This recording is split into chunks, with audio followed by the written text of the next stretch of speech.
Good afternoon.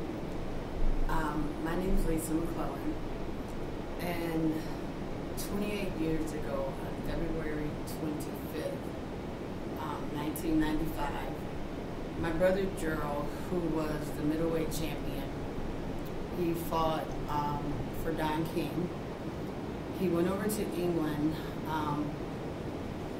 to take a fight that was he was kind of advised not to take. So he went there, and normally family would accompany him on his fights, but at the last minute there were passport issues, so he ended up in England pretty much along with some of his boxing friends or cornermen. And so that night we got a phone call, which England, there was a 6-hour tape delay. So before the fight actually happened for us, he had already been hurt. So we got a call saying that he had lost the fight, which we were devastated in itself because he didn't lose fights. He was he had only had 2 losses early in his career, and the rest of his fights were all first or second round knockouts, which he had one of the quickest knockouts in history. So he's in the Guinness Book of Records for that. So just the fact that he lost the fight, we were devastated. And then 5 minutes later, we got a phone call that we were told the first time they were taking him for observation. So 5 minutes later, we got another phone call that said he has a blood clot on his brain and he's being rushed into emergency surgery. So they told us we had 5 minutes to get permission for the surgeon to do the surgery, which I don't think we were so shocked we ever gave the permission, but they went ahead with the surgery. So my family was able to go over a couple of days later. He stayed there until April. So in April they met back to the United States, and he was in still in a coma, but he was able to speak and identify, his family. So we moved him to a coma recovery program, which there was no insurance. So when we moved him to the coma recovery program, in order for him to be in the program, it was $2,000 a day. So we had to make the payments in advance for him to stay there. So we knew that in a short amount of time, we didn't see any major improvement. So we were leaning towards we probably should take him home, or we would spend all the money he had here. So we took him home, and myself and my 2 sisters and 3 of my brothers, we became his caregivers. And then over the years, life happened, and my siblings, and this is hard for me to talk about.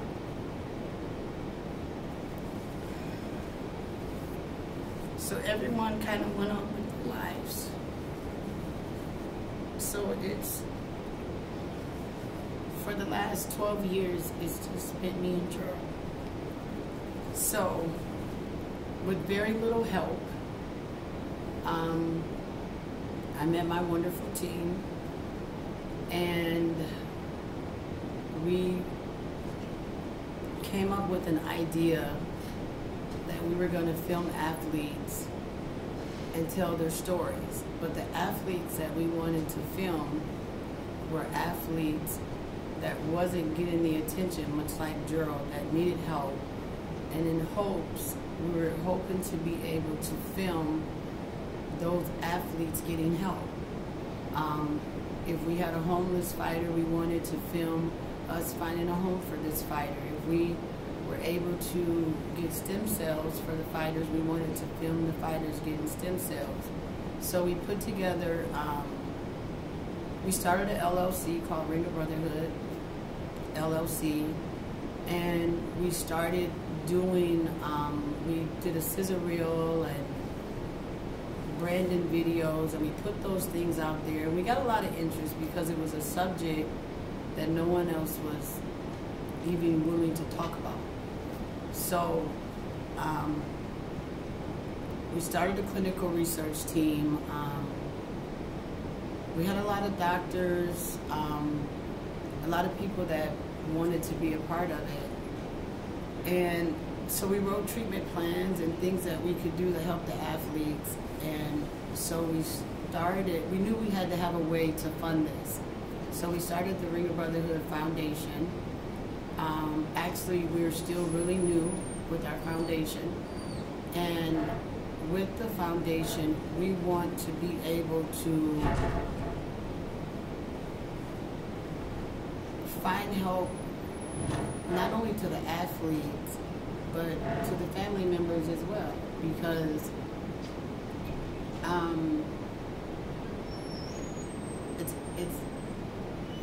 it's almost that I've been like invisible, and Gerald's needs are at the forefront.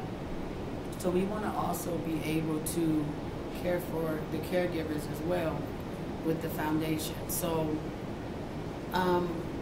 we just recently teamed up with the WBC, which is really huge for us because this subject is not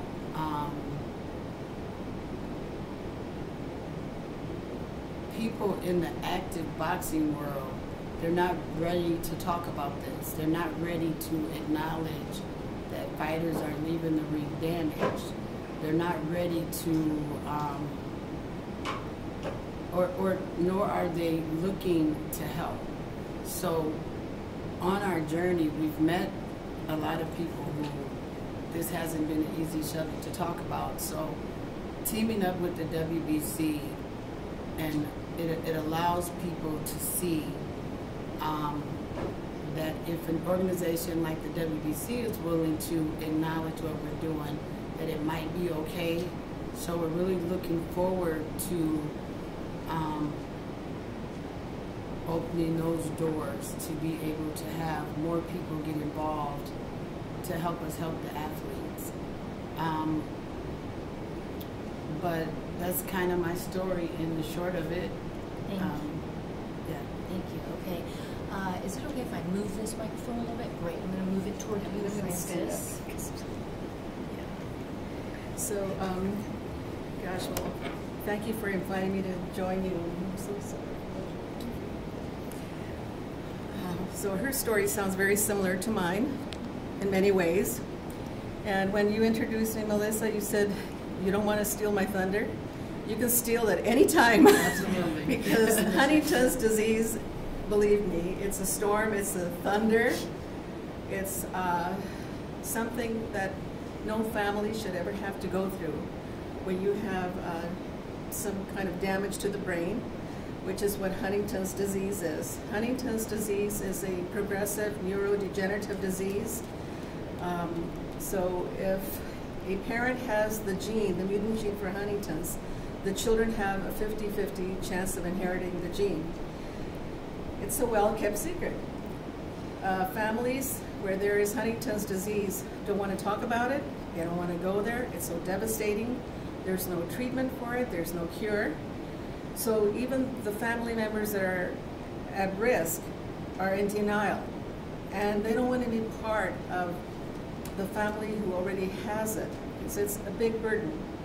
So you sort of, you know, everybody's concerned at first, then they sort of disappear and you're kind of left by yourself to take care of your loved one. Well, this is what happened in my situation. I married my childhood sweetheart, and when he was drafted, he panicked and wanted to get married right away, so we did. I never knew about this disease in his family. His mother had it, and she had passed away 4 months before we got married. He went to the service, came back, we got married, had children right away. So within 7 years after we got married, we had 3 children. And it was after my 3rd child was born that he started showing symptoms of Huntington's disease. They were there all the time, but they were subtle. I didn't recognize them. I knew nothing about it. So after doing some research, I actually suggested to a neurologist that, could this be Huntington's disease? Because I read about it, and the neurologist was stunned, you know, and he goes, yes, I think your husband has Huntington's disease. Well, in fact, he did. There was no blood test for it at that time. So it's like our world turned upside down, where we were doing so well at first. Once he became unemployable, I had to go out and work, and things got worse at home, because with some HD patients, especially with men, because they are men, you know, the disease, it kind of expresses itself in different ways in different people. But with my late husband, he became combative. So I was forced to get a divorce. At first it was a legal separation, and it was a divorce because I had to protect my children. Well, I was at work. I needed to know that my children were safe. It was really a very tragic thing to happen, because you know, he was a wonderful person, and just wonderful, before he became sick. After that, it was like Dr. Jekyll and Mr. Hyde. You never knew what was going to happen, because he had brain damage, right? The brain was, he was dying. The disease was killing the brain cells in the basal ganglia and then throughout the entire body. So soon after he passed away, and he actually had the symptoms of Huntington's. He was very sick, but he actually was struck by 2 cars, and that's how he died. That triggered the onset of the symptoms in my youngest daughter, who was at the time 12 years old. When there's trauma or any kind of traumatic event to a person who has that gene for Huntington's, it kind of like really activates the symptoms to start going. And my youngest daughter started showing symptoms. I noticed them right at the day of his funeral. So I knew at the time, but I didn't want to tell her. I think, you know, I didn't want to suggest that she might have her father's disease. And my oldest daughter kept asking me, Mom, are we going to get Dad's disease? And I could say, no, of course you're not, because you look like me. You know, you have more of me. Well, that's nonsense, of course, but at least that bought me time to try to learn more. And finally, in 1993, there was a test for HD. That consortium that led that research was Dr. Nancy Wexler, Dr. Thompson, and a whole bunch of very prominent scientists from all over the world. They found that gene in a village in Maracaibo in 1993. And now, in 1993, with a very simple blood test, you could tell how many repeats of that mutant protein the person has. We all have the Huntington gene, by the way, but we have less than 35 repeats in our DNA. If you have 40 or more, you will definitely have Huntington's disease. So at that point, all 3 of my children were tested, and they all carried the gene for Huntington's at a very high number, which told me and the doctor that they probably had the juvenile onset, but we didn't know, because we didn't know how to recognize symptoms. So that prompted me. Now I was like, you know, by myself. It started, I had to do something, because, you know, I'm a mom, and I had all this anxiety. My God, my children are going to die. So I actually joined HDSA LA, and after a while I thought, you know, I need some more action in Orange County. That's where I live. So I left that board and started the HDSA Orange County affiliate in 2000. And we did a lot of things, but in 2012, I really wanted to have the work that I did to help the community in Orange County, Long Beach, San Diego, Riverside County. So I co-founded HD Care, which stands for Community Advocacy Research and Education. And we have fundraisers, we have educational sessions. We're all volunteers. We're under the UCI, the umbrella of the UCI Mind. But we donate, a chunk of what we raise to research, and then the rest to patient care, which we also started an HD clinic at UCI in 2005. So through all this, my children were like, the cheerleaders for an HD treatment, helping out at walks, helping out at going to the schools and letting the students see what they were going through and explaining what they were feeling, how they were hoping for a treatment. I believe meeting Bernie and Melissa, Bob Klein, everybody that started, first it was Prop 71 in 2004. I mean, it was like an answer to my prayers. I wanted my children to live. So I really, really thought we were going to have a treatment for Huntington's. I kept saying, and I would say it like this to a forum. I'd say, oh yeah, no, we're going to have a treatment for Huntington's in 2 years because they know that the mutant protein is in chromosome 4. So, as one researcher said, if there's any disease we should be able to find a cure for, it's Huntington's because they know exactly where the mutant protein is. Well, it didn't happen. Then I would say, well, maybe in 5 years. No, it didn't happen in 5 years. Then my daughter died. My youngest daughter died in 2009, always believing she was going to be cured. Then Margie, my oldest daughter, she actually presented at a certain board meeting, and I believe you were there.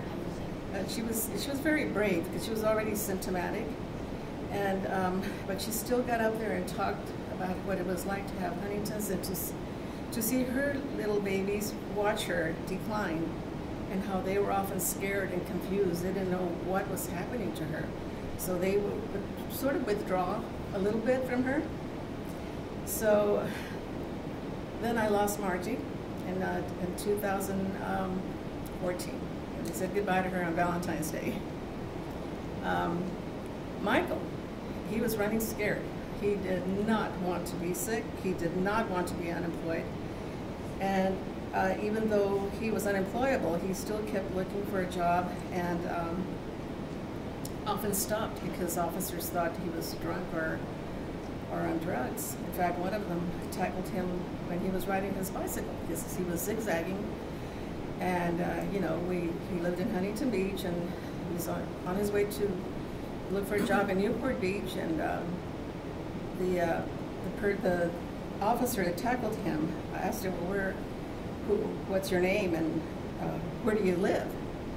And he said, oh, well, I live in Huntington Beach. And he said, I'm sorry, officer, I'm sorry, because he was going zigzag and brushed against the police officer. He was in, he was not wearing his uniform. So anyway, he said, oh, you live in Huntington Beach, so you have Huntington's disease?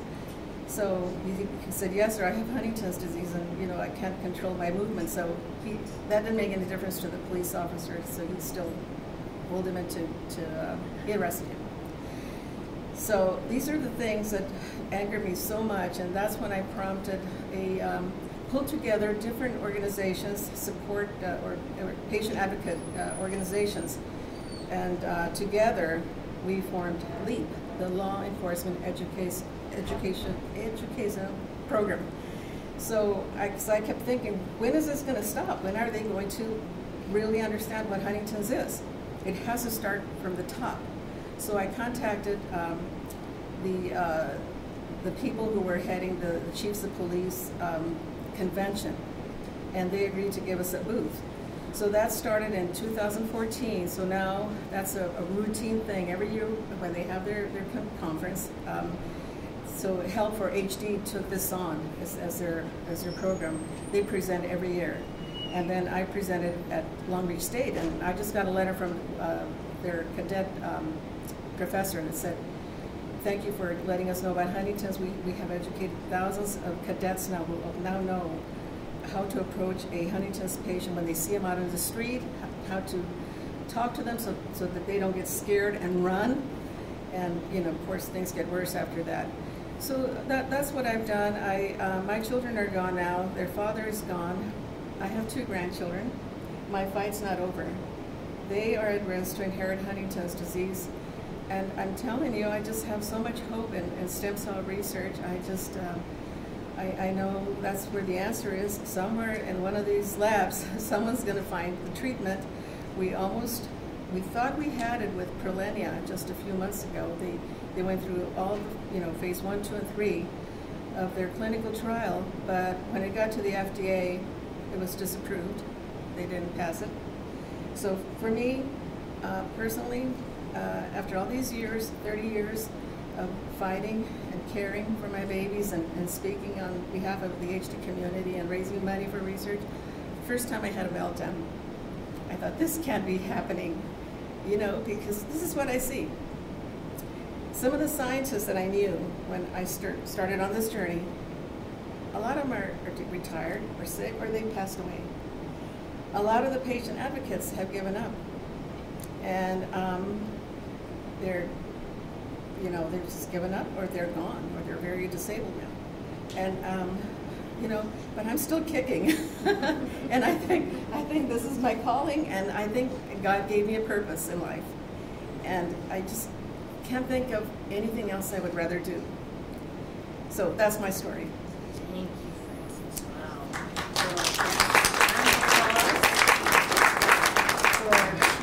For amazing panelists. Yes, please, Bernie. And I'll repeat it after you make it.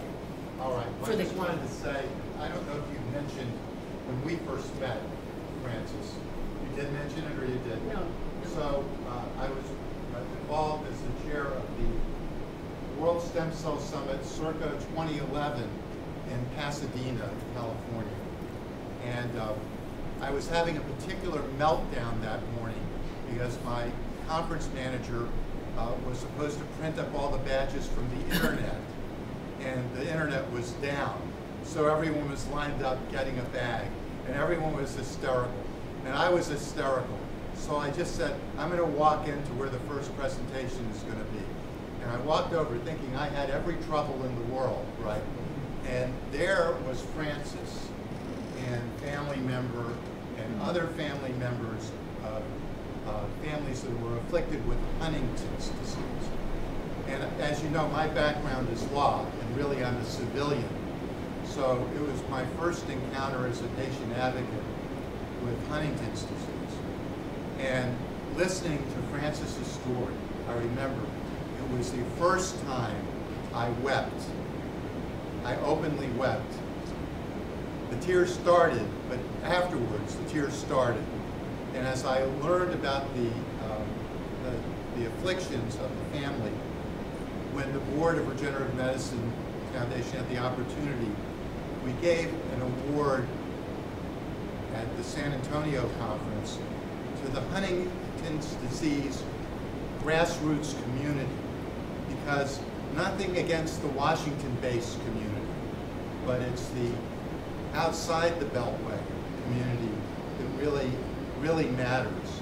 And I think it's that community that moves the needle. So my heartfelt feelings for the Huntington's disease community is beyond anything that you can imagine. And any trouble that I have in life, I just think about Frances. And when I think about Frances, I think to myself, well, I can endure. I can endure even another World Stem Cell Summit in Winston-Salem. I can endure. So I just want to say how much your community and what you mean to me, Frances. Thank you, Bernie. So for the video, just briefly, Bernie Siegel just shared with us how he first met Frances Saldaña at the 2011 World Stem Cell Summit in Pasadena. And just like I do, I often cite you, Frances, when I think things are difficult. I do the same thing that Bernie does. I actually think of you, and I think she's still fighting.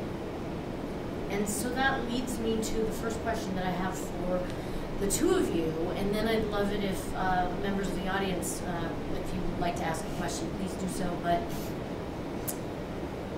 what keeps you going? why do you continue to do what you do for others, given what you've been through? And Frances, we'll start with you. Oh my goodness.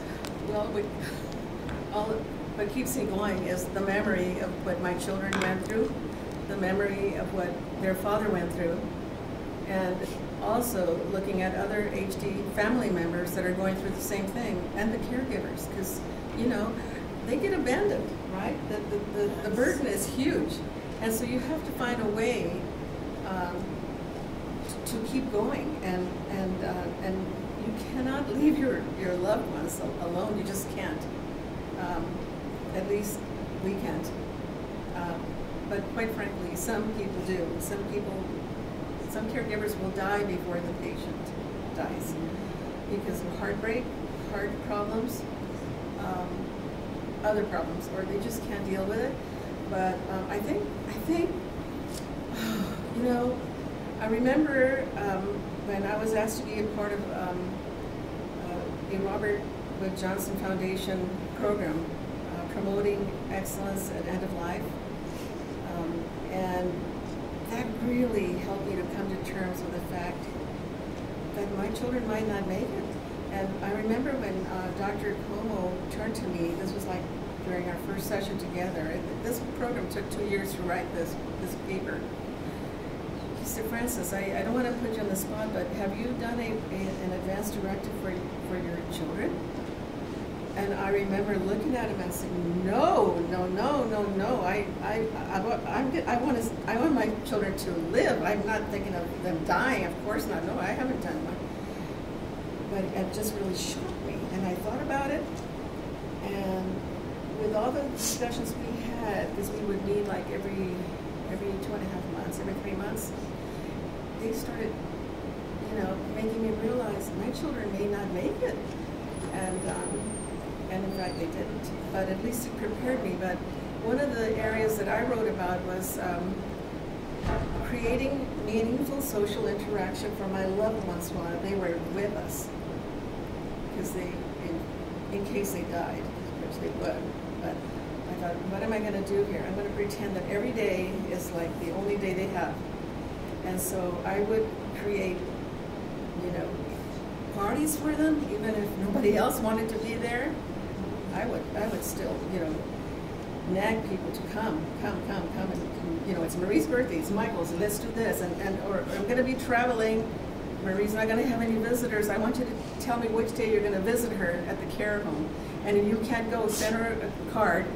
And they did. I mean, I know I became a pest sometimes, but it was for my children. And you know what? I've often talked to my husband, and that's my husband back there, David, who also became an ambassador with Americans for Cures. And I tell him, you know what? My children had a good life, didn't they? It was brief, but it was good. And he tells me, yeah, you did really good, because they were happy. You know, even when I went to the care home and sang to them, you know, Marie, even though she couldn't talk anymore, I knew she was singing with me. Her lips would be moving and smiling. So that's, you know, that's what you do.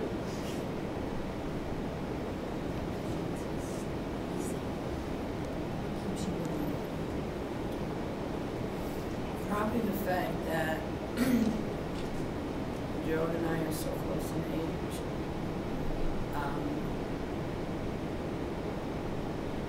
Probably 14 months apart. And a lot of times I think if the roles were reversed, would he do this for me? And then a lot of it is, my mom always raised us to look after each other. And I've worked in the nursing homes. I've seen the level of care. And I know with Gerald's behavior, because it's been a major issue. I know that the quality of life that he would have as a patient in a nursing home would be, he would be heavily medicated because of the behavior. And I don't want to see that. So that keeps me, and I believe that God keeps me healthy to continue to do this. So.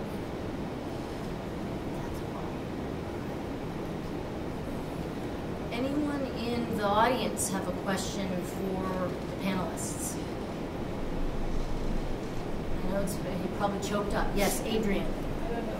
I just want to say, you want to come to the mic, maybe, actually? Another amazing patient advocate joining us, mother of a now adult daughter with sickle cell disease who's on the front lines fighting every day, Adrian Shapiro. I just want to say that for me, I got into this for my daughter. And it was only about my daughter. This is the truth. I was so myopic. I mean, you know, I had been waiting for stem cells to come to save my daughter. I